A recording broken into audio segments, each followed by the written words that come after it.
Hey guys, so as we all probably know, Catherine is not going to be directing New Moon.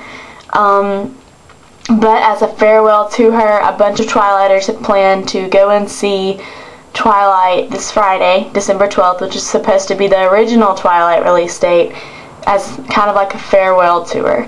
So I encourage you all to go and see Twilight again, or for the first time. But I'm pretty sure most of you have seen it more than once, like myself. But I encourage you all to go and see it this Friday, December 12th. You know what I find funny? Kristen and Rob are both like Team Catherine.